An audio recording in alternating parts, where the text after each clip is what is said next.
right on top of Capella. All right, so that was one of only 5 points from Julius Randle. Pretty quiet night from the bench, particularly in the first half. Kuzma kind of exploded in the second half, got a lot of his points late, but the Lakers had three field goals, I should say, from Kuzma, Clarkson, and Randle at the half. One reason that they had fallen behind. After the game, Luke Walton spoke to the media. Hey, Luke, did you feel like the players played like you wanted to play and Houston was better, or did you feel like there was something that you weren't doing to the level you wanted? The turnovers again killed us. We talk about it every day in practice. We literally are doing drills that the players joke are like high school drills, but that's what it's come to. Like, we got to start taking care of the basketball. We gave up 28 last night, 27 points tonight. But overall, yes, they played. Our guys played how we wanted to. They were competing. I thought the first quarter and the third quarter we played well enough. In my opinion, Houston's playing the best basketball in the NBA right now, and they're like a well-oiled machine, and it just keeps going. And as soon as we have breakdowns, or as soon as we go dry offensively, that lead just builds back up with the way that they can shoot the ball, the way they can get to the free throw line, and that's a good team. I thought our starters did a very good job tonight, and our second unit, who's been really good for us all year, struggled with their second unit out there. But we, our guys competed. We cut it to 3 in the second half. At one point, we didn't have enough. Luke, what do you think the biggest issue was in the second quarter for you guys? Well, their second unit, I think, actually plays very similar to ours, where they just start switching everything, and they took us completely out. We didn't take advantage of it, and part of that is we still need to we got to get better at understanding how to do it. We worked on it the other day where you either, there's options when teams are switching like that. You screen your own man when you recognize it. You slip the screen, or you get the switch and you look for the mismatch. And I think when they started doing that to us, it's just JC and Julius taking turns a little bit, and we didn't that flow, and they just kept scoring on their end. I think that kind of deflated us a little bit. Hey, Luke, how are Lonzo's Cavs doing? And normally he's able to impact the game whether or not he's scoring. Mm-hmm. Did you still see? Yeah, he didn't. I don't know. I didn't ask him afterwards how they were feeling. He didn't seem to have that same bounce, that same push that he's been giving us. The game was closer. I would have given him another chance down the stretch there, but where it was, and with the calf stuff he's had going on, it just felt right to keep him out. But yeah, a lot of what we do and how we go is dependent, which, is a lot of pressure to put on a young rookie to play that position. But a lot of what we do is how he gets engaged on those defensive rebounds, how he's pushing the ball up the floor, how he's, collapsing a defense or flattening out a defense. And tonight I didn't feel like we got as much of that out of him. Did KCP roll an ankle, or I didn't see what the injury was? I didn't see either. I'll get the full medical update from Marco after this.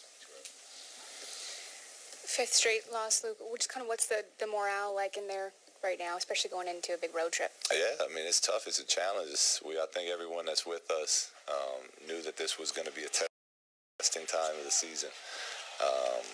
Tonight, we cut it to 3, but they obviously had that. The last 5, I felt like we had good chances of winning each of those games. So now, the challenge is, all right, we got to go on the road again, and we have not been able to really win on the road this season. And more than ever, we got to stick together. We got to keep working. We got to stay, we got to stay on the path as far as how we want want to play the game. We got to keep competing, and this is the time of year that it can break teams down. It really can when you're not winning. So I've made that point to our players, and I think that we will stick together. I think that we're going to keep getting better and grinding. I think that this stretch of the season is going to make us a stronger team down the road when it's all said and done.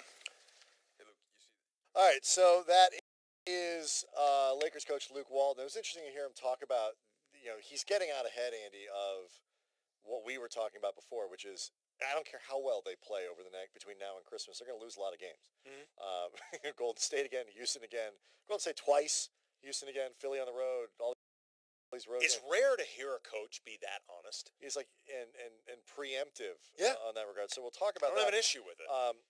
Alan Sliwa, host of Lakers Talk, is being sort of foisted upon us. I don't remember agreeing to let Alan come on and promote his show in the way he likes to do. God. We never get to promote the next night's postgame show when Alan is on. Like, hey, what do you guys have coming up after the next Lakers game? I mean, is it cool if we stick around, Alan, or do you just want to start your show now? Right. I mean, however you want to do it. Can we look you? Can we make eye contact? I mean, how is this supposed to work? Well, whatever. We'll talk more about the road trip coming up. I mean, we'll talk about whatever Alan wants to talk about. His Royal Highness Alan Sliwa, host of Lakers That's Talk. Sir Alan Sliwa to you. Sir Alan Sliwa, the Great, joining us next. It's the Land Rover postgame show on ESPN LA. It's Mason and Ireland. Joining us right now is Jordan Clarkson. Jordan, what is a successful season in your mind? For me, I definitely want to be in the postseason, You think you can? I think we can. Steve Mason and John Ireland. Especially if the West is kind of like filling out right now. Yeah, it's early. Clippers are struggling. Oklahoma City's struggling. I feel like it's wide open. Everybody's kind of trying to find their way. We may be able to slip in there. Good. Big fun. Weekdays at noon on ESPN LA 710 and the ESPN app. Come out to the Gardens Casino's 200,000 square foot venue featuring 220 flat screen TVs, 24 California craft beers on tap, and an upscale bar and lounge with handcrafted cocktails. If you enjoy card games, the Gardens Casino has games 24/7, Texas Hold'em, Pai Gow Poker, and more. Visit thegardenscasino.com to learn about every promotion coming up. You can also download the Gardens Casino app. The Gardens Casino is located off the 605 and Carson Street. Must be 21.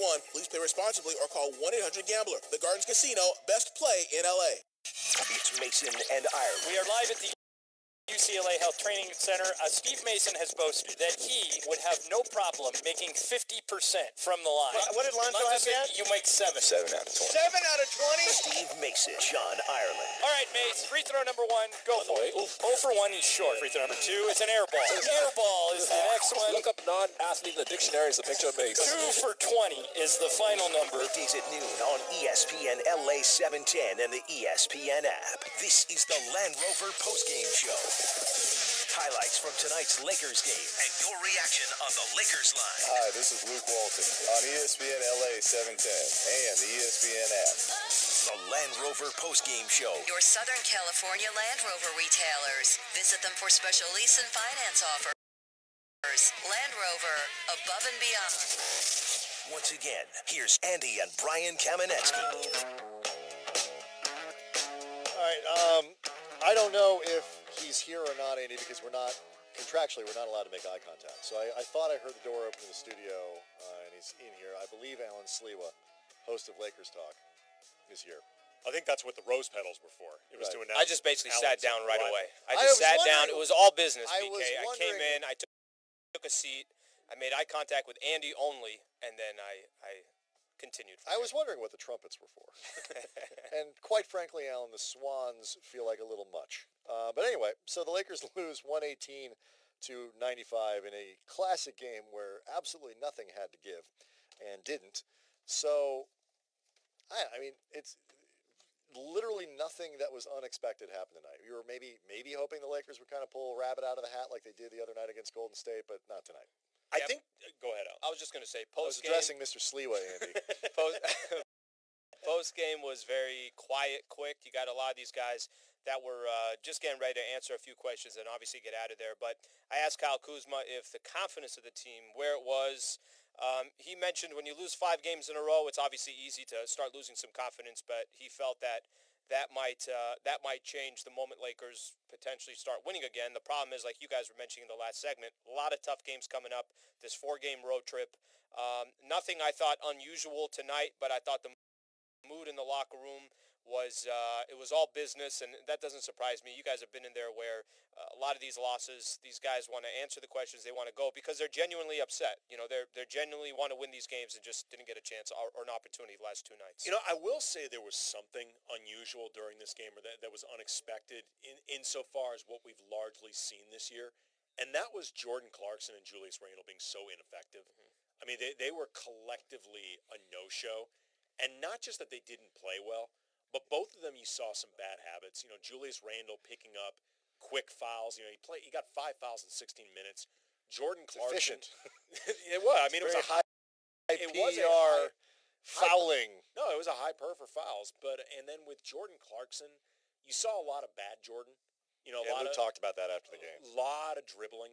You know, there was one play where he ended up setting up Ingram on a cut for a pretty easy basket at the rim. But as that was happening, I was like, man, if Ingram had not bailed him, it felt like he bailed him out on that baseline cut. Yeah. Bad Jordan Clarkson is essentially that scene from Indiana Jones where the guy is like whipping the swords around and whatever, and Indiana Jones just shoots him.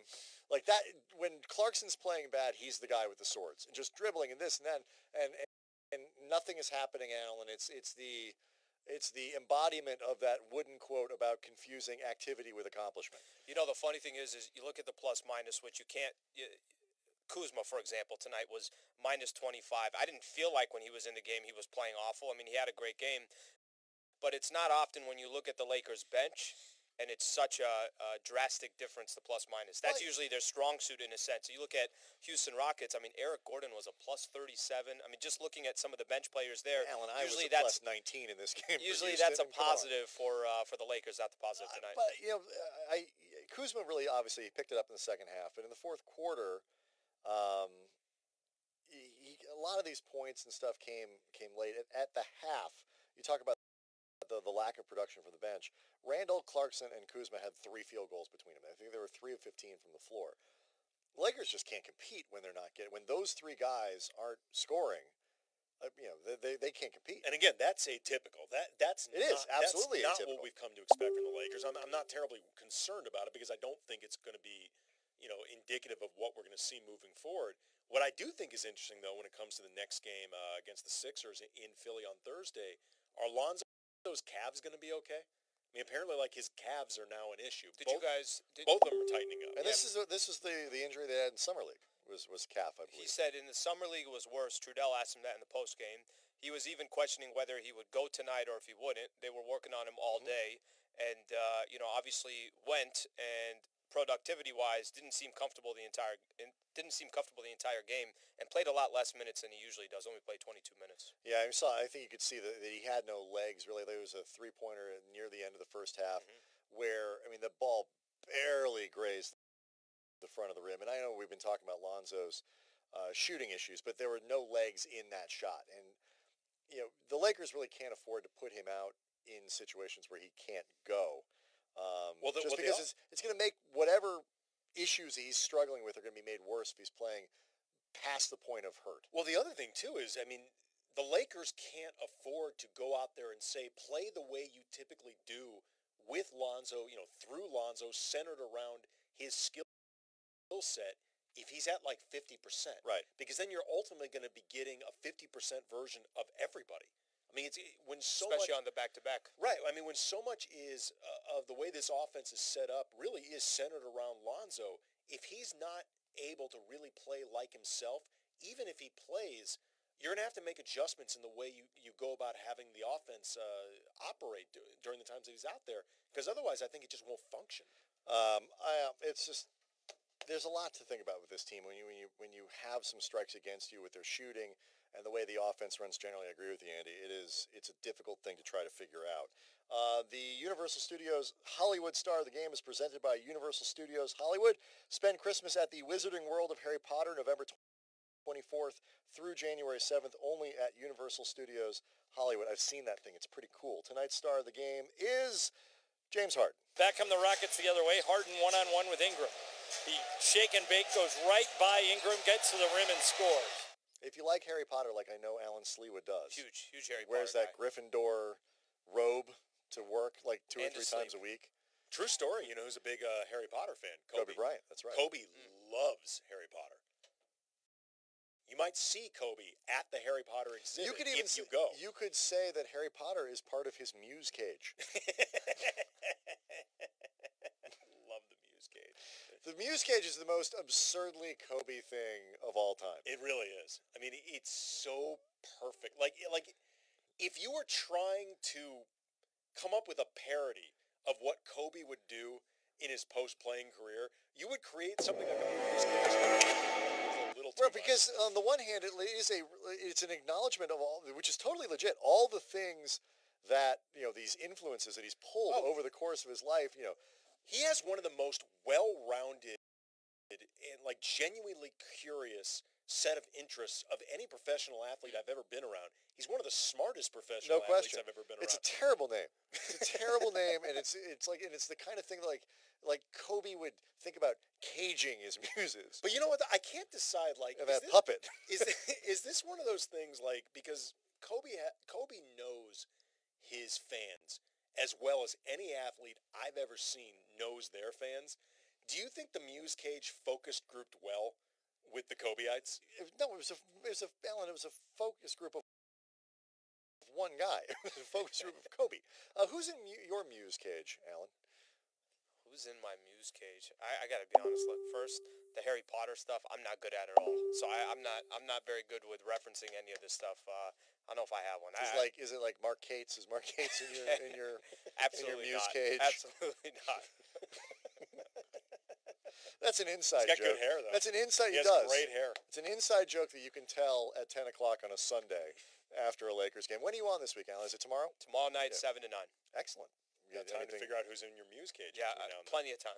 Any like special Billy things? Mack tomorrow. Bill McDonald. Oh man, Love you can Billy just, Mack. that's one of those shows, Alan, where you can just sit back and let Billy do all the work, and Billy will make doing the work look easy. See if you can keep him on an extra segment just to talk about how people can learn to be dialed into their best possible selves, because there's nobody who is better at being themselves than Billy Mack. Billy's the greatest. First of all, you guys already gave the advice on Stu, who was going to be right on time, and literally he was within like 15 seconds of the clock starting. Let me tell you something. If Stu Lance is your guest, you best be on time with that call. Billy Mack, there might be a little more flexibility there. Yeah, but Billy, I mean, he's just a great storyteller. It's going to be fantastic. All right, Looking forward to so 7 to 9 tomorrow, Lakers Talk with Alan Sleewa. You can learn from Billy Mack and everyone else in Alan's Muse Cage, like Mark Cates. We'll be back Thursday night, I believe, is the next Lakers game. Lakers at Philadelphia, start of a brutal road trip for Andy Kamenetsky and Sir Alan Sleewa. Brian Kamenetsky, we'll see everybody next time. You've been listening to tonight's Land Rover postgame show. Your Southern California Land Rover retailers. Visit them for special lease and finance offers. Land Rover, above and beyond. Lakers basketball, presented by Pizza Hut. Get a large 2-topping pizza with pizza delivered for just $7.99 when you order online. Only at Pizza Hut. Gardens Casino, featuring 220 flat-screen TVs, 24 California craft beers on tap, and an upscale bar and lounge with handcrafted cocktails. Located off the 605 and Carson Street. Please play responsibly. The Gardens Casino, best play in L.A. In-N-Out Burger. That's what a hamburger's all about. Universal Studios Hollywood. Spend Christmas at the Wizarding World of Harry Potter, November 24th through January 7th. Only at Universal Studios Hollywood. LA Car Guide. LA Car Guide. Check out monthly specials and browse the inventory of all 11 LA Car Guide dealerships in one website. LACarGuide.com. Get closer to Lakers basketball right here. The Lakers play here. ESPN LA 710 and the ESPN app.